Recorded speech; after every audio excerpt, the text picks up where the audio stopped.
Hello everyone! In this video, I will be making rose cold processed soap. In this soap, I will be infusing rose in both my oil and the water part of the ingredients. So what you see here is my coconut oil infused with rose. So what I did is added rose powder, which is basically dried rose flowers, into the oil for a few hours or so, and then strain the rose powder out of the oil mixture. And you get this lovely red color in the coconut oil. For this cold processed soap, I'm making use of 4 different kinds of oil. The first one I've already mentioned, which is coconut oil. And here I'm adding my palm oil. I will also be using castor oil, and also I forgot to record actually, but I also make use of olive oil in this particular cold process soap. So here are all of the oils combined together in this large container. Next, I'm going to prepare my water, also infused with rose. So same thing, I added rose powder into the water, allow it to infuse for a few hours, and then strain the rose powder out of the water. This water though, I will not be using to dissolve my sodium hydroxide.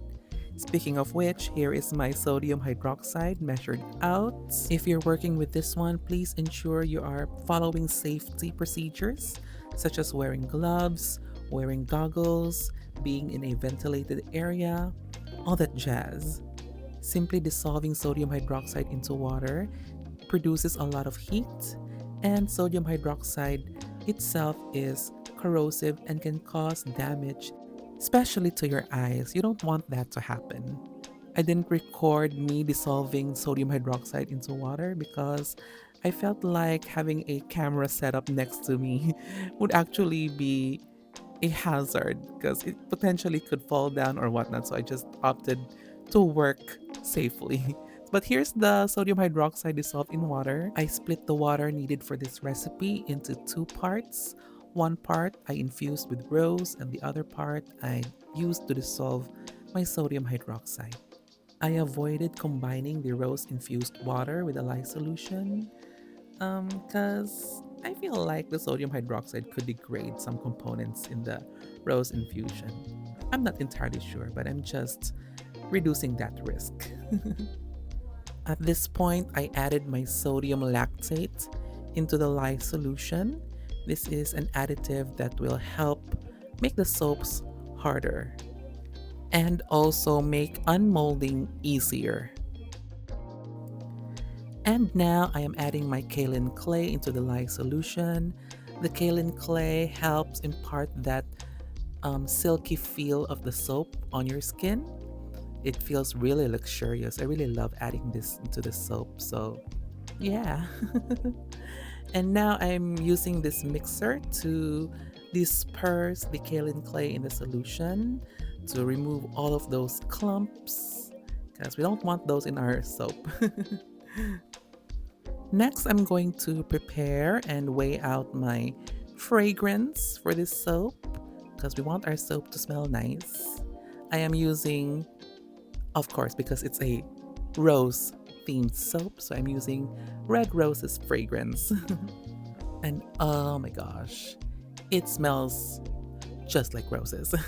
Now, before I start combining my mixtures together, I decided to add a little bit of red mica into my oil.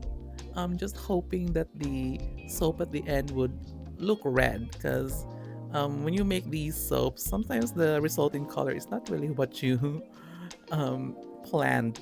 So maybe it will turn out red. I don't know. We'll see at the end. I am using this immersion blender to homogenize the mixture.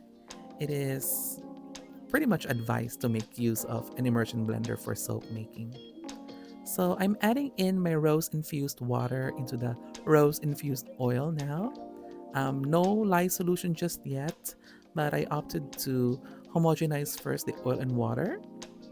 In my previous attempts, I do observe that if I try to infuse anything in both my oil and water, that the soap tends to trace really fast.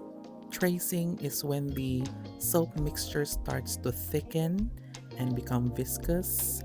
And in a lot of cases, we don't want the trace to be accelerated because we want to pour this mixture into a mold.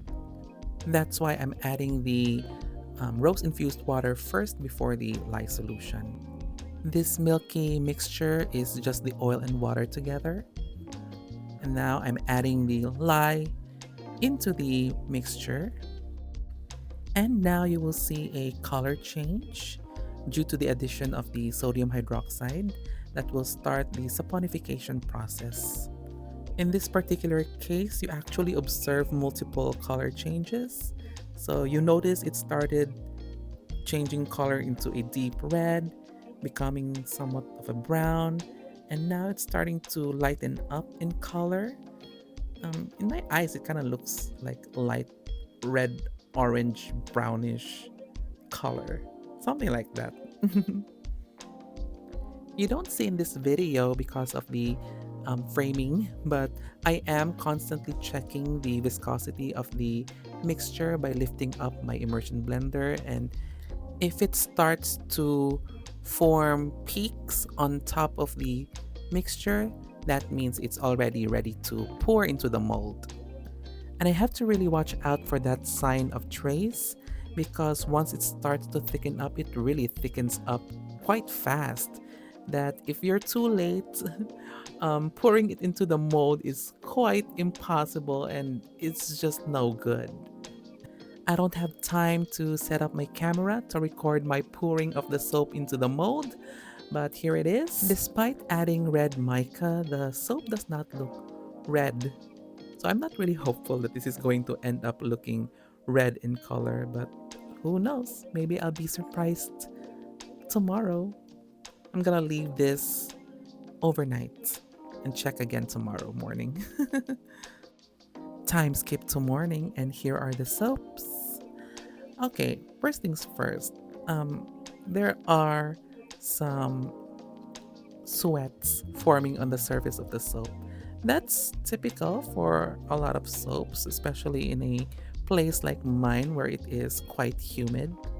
So that's not really a big problem. So I'm just going to wipe off those water droplets. The soap turned out lighter in color. I can't really decipher the color. Like in some angles, it looks like a really pale, light, rosy red. And in a different lighting, it looks like really, really sad, sad gray color. I don't know, maybe it depends on your disposition in life. I got too excited to unmold all of these soaps. Like, I should wait 24 hours before I start unmolding these. But anyway, here it is. Here are my soaps. Ooh, in this angle, it actually looks like beige. I don't know, where is the red color? This is supposed to be a rose soap. Regardless, I'm still happy with the end result. It's still a gorgeous soap, don't get me wrong. As with all cold processed soap, this will require 4 to 6 weeks of curing time to allow for water evaporation and for the soap to harden. Then we can actually use the soap. So thanks for watching. I hope that you did enjoy watching this video.